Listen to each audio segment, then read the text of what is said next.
In my experience, that's not the case. There are cases where that does happen. There are definitely cases. I've certainly had clients who have been, I had a client recently who was being killed as a witch. I've had many, many hundreds of clients over the years who in past lives were killed as witches. They weren't witches, of course. They were just herbal healers or people who were different. I would, probably if that was today, I would have been killed as a witch. I think so. Many of us. Many. So I do find a lot of people who are into spiritual issues, as you are, have had past lives as witches. But certainly one client, they had this, in England they used to have a ducking stool where they'd sit them in a contraption and put them under water.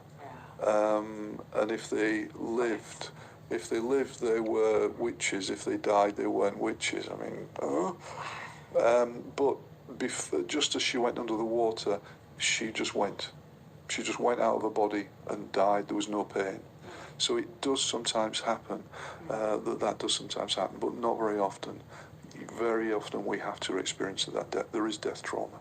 I actually read about this in a book by Dolores Cannon, because she's doing, or was doing, what you are doing, a lot of the same work.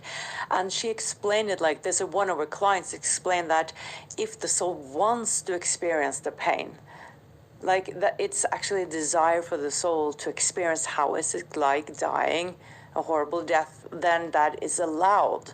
But you can also move out of the body before you die. And that just makes sense to me. And she also had an example, similar like yours. There was a woman who was convicted as a witch, and she was burnt. And then right before, she started dying, she moved out of her body, but her body was screaming.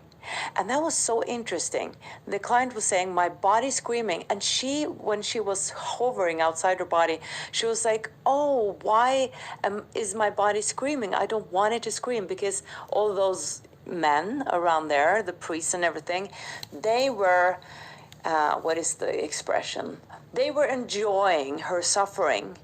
And she got so mad in spirit that they were enjoying, because she was like, I'm good. I don't feel anything. I'm outside my body. But then she explained that my body was screaming. And I thought that was interesting. And I started thinking, does the body has its own consciousness?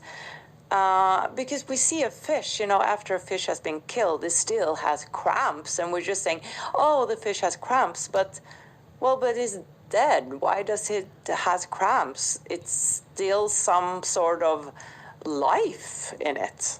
Yeah, just a thought. Yeah.